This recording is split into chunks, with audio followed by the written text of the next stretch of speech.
Valuation of shares मधला second problem घेऊया. आता या प्रॉब्लेम मध्ये यील्ड व्हॅल्यू आपल्याला फाइंड आउट करायची. लास्ट प्रॉब्लेम आपला डीसीएफ मेथडचा होता. आत्ताचा प्रॉब्लेम आपला यील्ड व्हॅल्यू फाइंड आउट करण्याचा आहे. Z Limited has following capital structure: 14% preference share capital, which is amount is 5 lakh.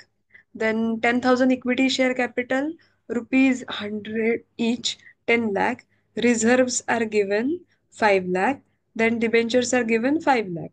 Profit of the company after taxation is rupees 3,40,000. After taxation profit दिलाय म्हणजे याच्यात already tax जो आहे हा लेस करूनच तुम्हाला फायनल अमाऊंट ही दिलेली आहे.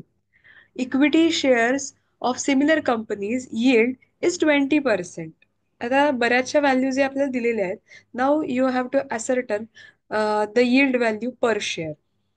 कॅल्क्युलेशन करायला घेऊया. आता याच्यामध्ये काही फॉर्म्युले आपल्याला अप्लाय करावे लागतील.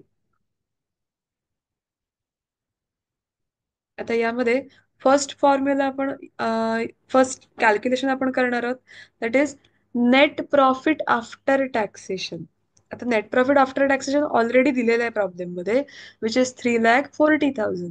आता यातनं आपण जेव्हा प्रेफरन्स डिव्हिडंड लेस करू त्यावेळेला आपल्याला मिळणार आहे net profit to equity share holder. आता प्रत्येक इक्विटी शेअर होल्डरला किती प्रॉफिट मिळाला हे आपल्याला फाइंड आउट करावं लागेल. Sorry, not equity shareholder. It is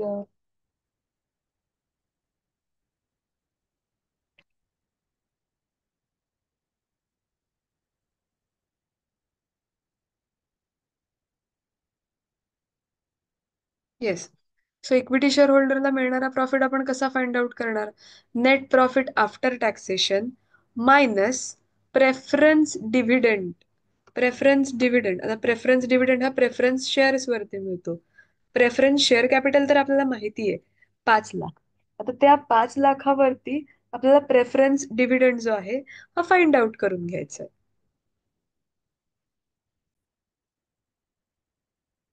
dividend calculate preference dividend calculate करताना preference share capital 5 lakh and dividend percentage 14%, 14%.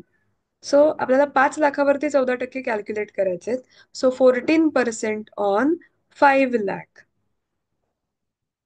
14% on 5 lakh.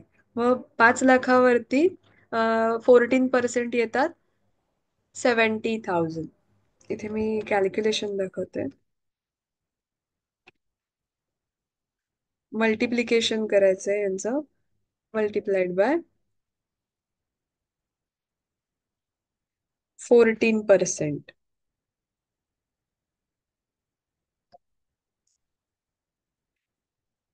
Then you will get this 70,000.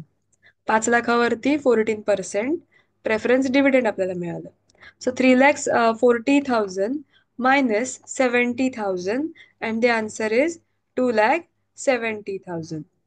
इथे आपल्याला मिळालं net profit to equity share holder. आता equity share होल्डरचा net profit तर इथे मिळाला. Second formula आपल्याला अप्लाय करावा लागेल expected rate of return, because finally तुम्हाला यील्ड व्हॅल्यू कॅल्क्युलेट करायची आणि यील्ड व्हॅल्यूचा formula expected rate of return divided by NRR multiplied by amount paid per equity share. मग या सगळ्यासाठी एक्सपेक्टेड रेट ऑफ रिटर्न आपल्याला आधी काढावं लागेल. सो इथे expected rate of return and the formula is net profit to equity shareholders divided by equity share capital multiplied by 100.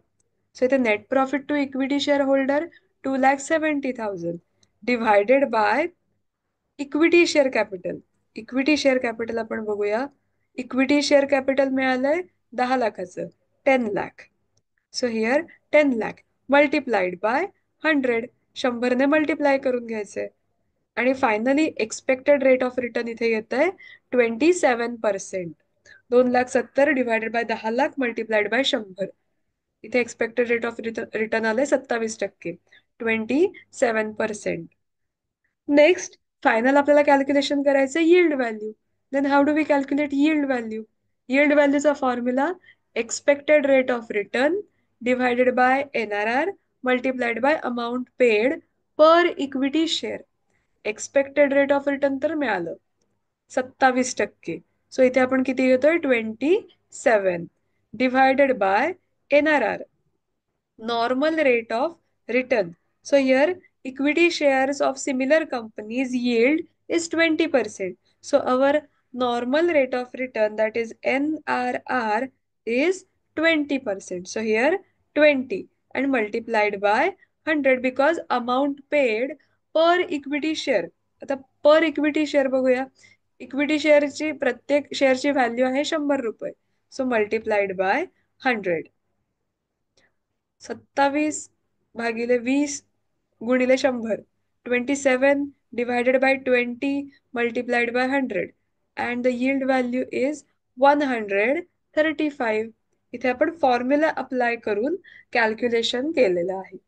So yield value इथे येते 135, 135 रुपीज. आणि इथे आपला प्रॉब्लेम संपलेला आहे.